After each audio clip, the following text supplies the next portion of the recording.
Selamat datang di SOS Podcast. Bersama saya Marta dan rekan saya ada Bang Antoni dan Bang Diki.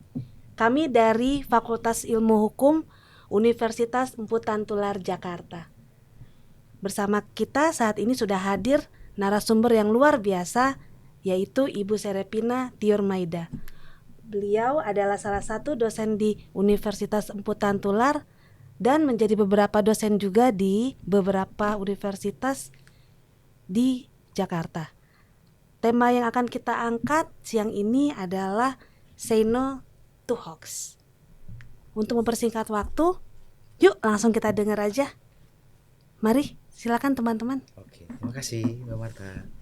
Selamat siang Ibu. Selamat siang. Aduh, Bagaimana luar kabarnya, biasa Bu? ini ya, luar Iya, biasa betul, nih Bu. mahasiswa Universitas Empu Tantullar. Selamat Wah, datang, Ibu. muka-muka Selamat ceria datang. semua ini, Mbak Marta ya. Ya, Wah, gimana Selamat. kabarnya, sehat semua pasti ya. Sehat, Ibu. Iya. Kali ini kita sih mau bahas soal say no to hoax. Oh, hoax ya, Iya. pakai gini ya. Iya, betul. Bukan begini ya, bukan gini Bukan. ya. Begini ya. Iya. Kita mungkin semua tahu hoax ini kalau pengertian umumnya itu berita palsu atau berita kebohongan yang disebarluaskan oleh pihak-pihak tertentu. Nah, saya punya pertanyaan, Bu. Iya. Apa sih maksud dan tujuan penyebar berita hoax ke masyarakat melalui sosmed-sosmed gitu, Bu? Ya, kalau kita mendapat berita hoax ya, waduh ini ganas ya, Iya, ganas betul. banget ya. Kadang-kadang kita pengennya supaya berita-berita negatif itu nggak datang ke kita ya, tapi ternyata ada aja yang datang ya. Tapi orang-orang yang terkait tentang yang penyebaran informasi hoax itu adalah pasti orang-orang yang sangat tidak bertanggung jawab. Iya. Tentunya ya, tidak bertanggung jawab. Tentu dia ada maksud tertentu ya, mungkin dari mohon maaf ya, mungkin dari faktor ekonomi ya, mungkin juga dari beberapa faktor pendidikan yang dia tidak ketahui. Kecanggihan teknologi sekarang ini sudah mulai nampak dan sudah mulai kelihatan bagaimana mencari pelaku-pelaku yang menyebarkan hoax itu. Sayangnya seperti itu gitu. Nah, kalau dikatakan berita hoax itu ya sangat ganas dan sangat menyakiti. Kira-kira Bang Anton pernah merasakan itu apa enggak? Pernah juga sih, Pernah Bu. ya. Iya. Bang Diki? Wah, pasti Oh, banyak. saya Iya. pasti banget. Mbak Marta gimana? Pasti, Ya Bu. pasti ya. Tapi gimana perasaannya, sakit nggak tuh? Wah, Aduh, sangat teriris-iris, Bu. Teriris ya, iris banget. Kepikiran makan minum nggak bisa ya. Nggak bisa tidur, Ibu. Nggak bisa tidur ya. Iya. Tapi jangan khawatir ya. Selama bukti fisik itu ada di kita, maka itu tidak akan membuktikan apa-apa. Iya. Dan orang-orang yang di luar sana yang menyampaikan berita itu dan menerima berita tentang yang memfitnah ya, itu bisa menjadi orang-orang yang akan dicari oleh para pelaku berwajib ya tentunya ya. Nah, jadi ya kita harus siaga aja untuk menerima berita-berita hoax itu, dan jangan terpancing deh kayak gitu, jangan terpancing. Oke. Baik. Mungkin untuk pertanyaan yang kedua. Ini kayak di sidang ya saya ya, di sidang nih kayaknya ya. Tidak, Bu, Kayak tidak, Bu. pertanyaan satu, Tidak, Bu. pertanyaan Tidak, Bu. kedua gitu. Walaupun loh. kami dari Fakultas Hukum, tidak seperti ini kayak itu di sidang, sebenarnya. saya ini Iya. meja hijau kurang ini ya. Walaupun kita Fakultas Hukum, kami tetap santai dan rileks di sini. Iya dong, Ya. iya. Silakan Bang Antoni. Oke. Mungkin begini, Bu. Iya. Seperti contoh berita hoax. Mm-mm. Contoh untuk kita pribadi sendiri. Misalkan kayak seperti di lingkungan kampus atau sekolah. Mm-mm. Contoh kita ada musuh lah ya. Mm-mm. Si A, si B. Mm-mm. Nah, si A ini terus menggiring opini supaya si B ini selalu jelek di mata pandangan orang lain. Iya. Nah, itu cara menyikapinya gimana, Bu? Iya, itu balik seperti ini. Saya bisa merasakan ya, yang mengalami atau yang merasa seperti orang yang ditindas ya, Iya, dan disakiti ya, itu rasanya luar biasa. Seperti yang tadi teman-teman katakan ya, sakitnya minta ampun ya. Nah, dari serangan orang lain terhadap berita-berita hoax itu, bagaimana cara menanggapinya? Saya rasa tidak perlu ditanggapi. Ya, saya rasa tidak perlu ditanggapi. Karena kenapa? Karena kalau kita merasa itu berita adalah tidak benar, kita tidak usah terpancing. ya. Tadi kan bagaimana cara mengatasinya Iya. hal begitu. Banyak yang menggiring opini ya kan, menggiring opini itu orangnya salah nih, si A nih, si B atau Iya, semua atau dikatakan demikian, itu akan mencoba menjatuhkan nama baiknya, pencemaran nama baik ya, pencemaran nama baik. Nah, faktor dari literasi digital yang sangat kurang itu yang bahkan orang akan terpancing dan masuk ke dunia yang mungkin berita itu menjadi benar jadinya. Iya, betul. Padahal sebenarnya nggak benar ya kan? Karena apa? Karena menjadi provokator karena menggiring opini supaya orang percaya dengan berita tersebut, karena ada yang ingin menjatuhkan ke seseorang ya, menjatuhkan seseorang. Nah, kalau di saya ya, itu ada namanya strategi dalam komunikasi ya. Strategi komunikasi di mana saya harus mencoba literasi secara digital. Literasi digital yaitu saya harus memahami bagaimana cara menanggapi berita-berita hoax itu dan menetralisir berita itu menjadi netral lagi, supaya orang yang digiring itu tidak terpancing terus. Maka saya harus katakan abaikan saja berita itu. Pasti ada yang konfirmasi ya Bang Diki ya. Kalau dikonfirmasi, Bu ini benar nggak sih berita Ibu? Ini benar nggak beritanya Bang Diki atau Bang Anton, Mbak Marta? Oh enggak, itu bukan saya, katanya gitu. Diabaikan saja, nggak usah diambil hati kayak gitu. Itu bukan saya. Iya Bu, saya nggak percaya. Kalau itu Bang Diki misalnya seperti itu, pasti dia tidak akan terpancing, karena orang yang melihat kebiasaan-kebiasaan kita dan kinerja kita, ya kan, ya banyak hal ya yang terjadi adalah kecemburuan ya, kemudian adanya sakit hati yang terlalu dalam ya, seperti itu. Maka kita harus mencoba menetralisir, tidak usah diambil hati, lalu pada saatnya kita akan memproses itu ke ranah hukum, karena sudah ada kayak namanya undang-undang ITE ya, undang-undang ITE. Nah, undang-undang ITE itu juga akan mengupas itu kebenarannya, laporan atau berita laporannya seperti apa. Tidak mungkin pihak berwajib itu hanya menerima berita kita saja, pasti ada berita-berita bukti fisik yang harus kita tampilkan, misalnya screenshotnya seperti apa ya kan. Nah, itu akan membuktikan bahwa ini tidak benar ya kan, pasti terus ada pendampingan namanya saksi ya kan. Nah, jadi saya berharap teman-teman yang menerima berita-berita hoax ya, ataupun yang pernah merasakan seperti itu, jangan terpancing dengan orang-orang di luar sana yang mungkin satu atau dua orang terpancing gitu ya. Abaikan saja, itu bukan saya, seperti itu. Saya mencoba seperti itu selama itu. Oke, makasih. Baik, terima kasih Bu Sere. Kak Marta, Bang Antoni, terima kasih banyak Bu Sere. Ini kami sangat berbahagia untuk bisa bertemu dengan Bu Sere. Sama, saya juga senang banget jadi, ini. Iya Bu Sere, jadi kami di sini dengan topik Say No to Hoax. Ya. Jadi Say No to Hoax ini merupakan satu hal yang memang topik yang sangat menarik. Ada fenomena-fenomena yang terjadi. Mungkin kita sudah akan berangkat ke fenomena. Mungkin ada dunia pendidikan, ada kemudian ada juga dimasuk ke tahap-tahap yang sedang hangat-hangatnya Bu. Iya, apa itu? Iya, nanti kita bisa lanjutkan. Mungkin saya akan masuk ke dunia pendidikan atau yang berkaitan dengan pendidikan. Mungkin misalnya ada salah satu fenomena Bu. Iya, ya, apa nih? ada fenomena yang dimana di satu sisi kita pandang pinjaman online.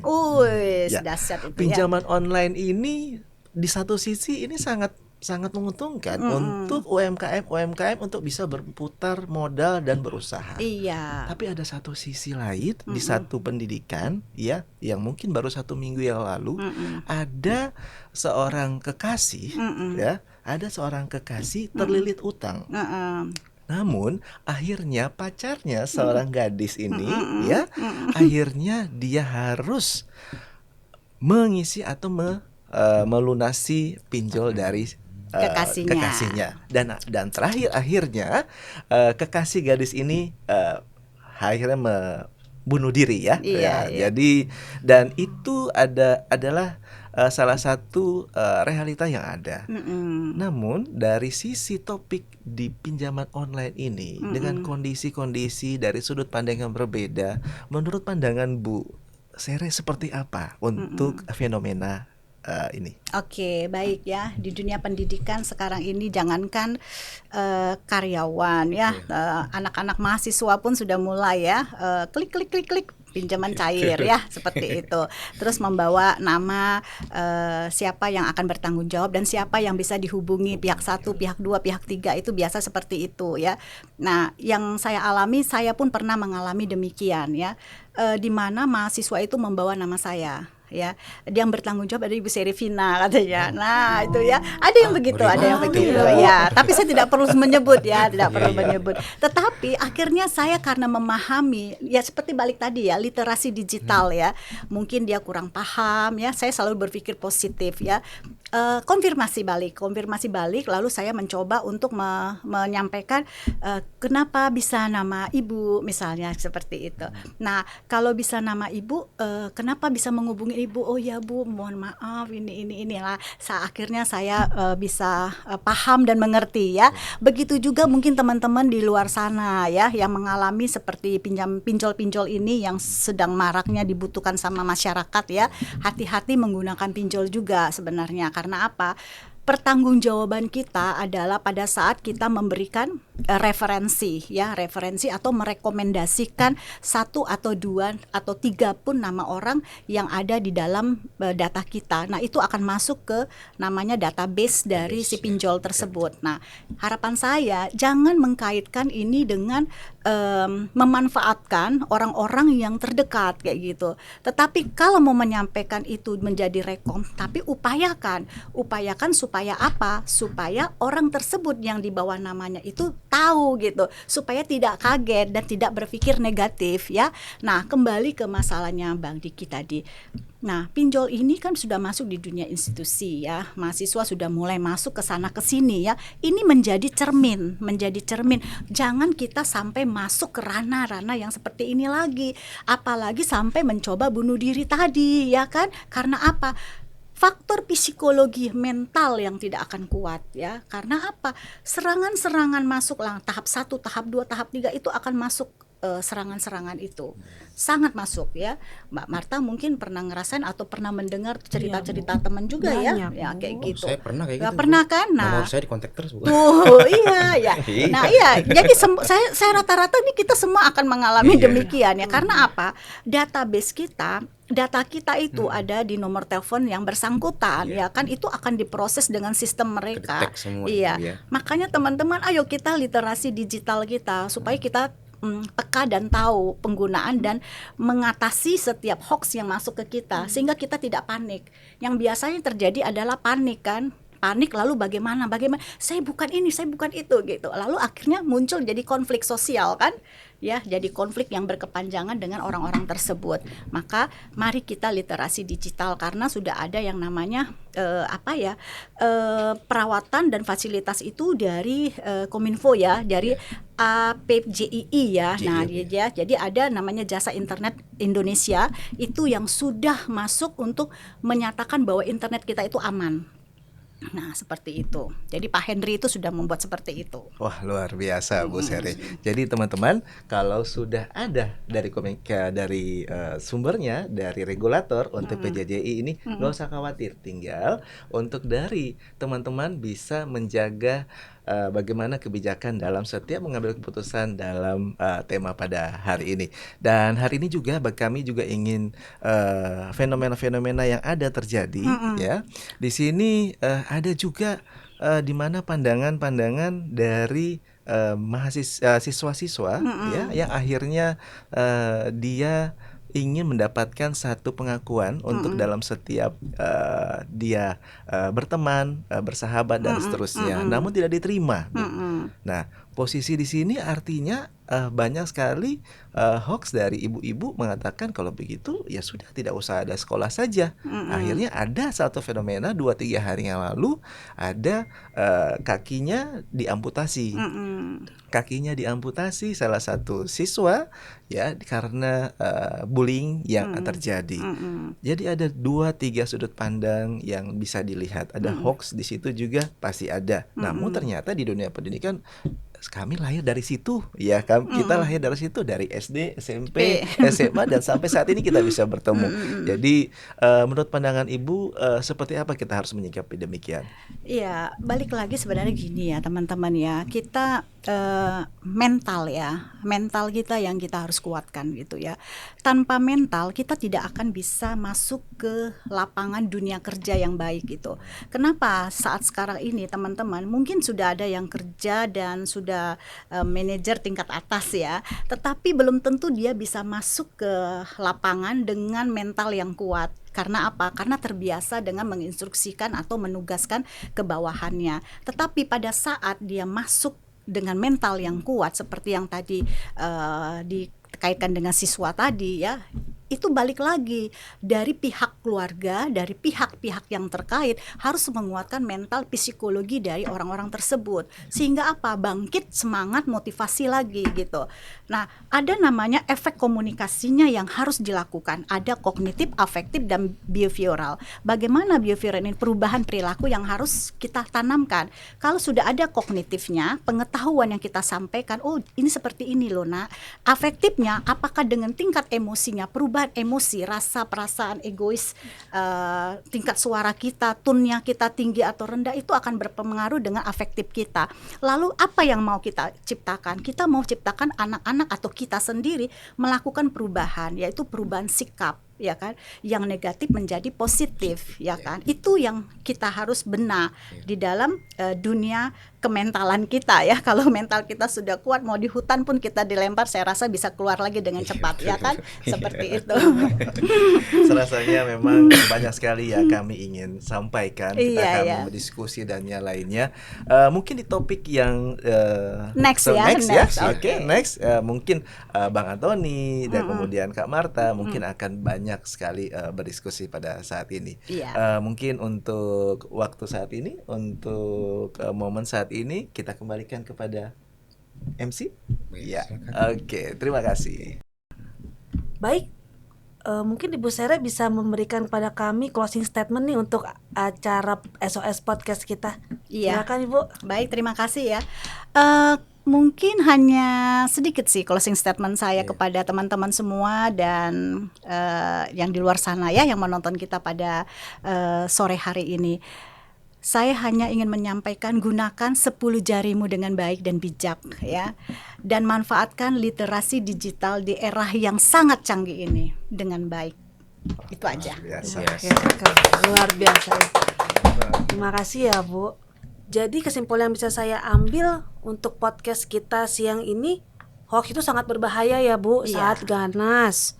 Tidak perlu kita tanggapi kalau memang tidak benar ya Bu.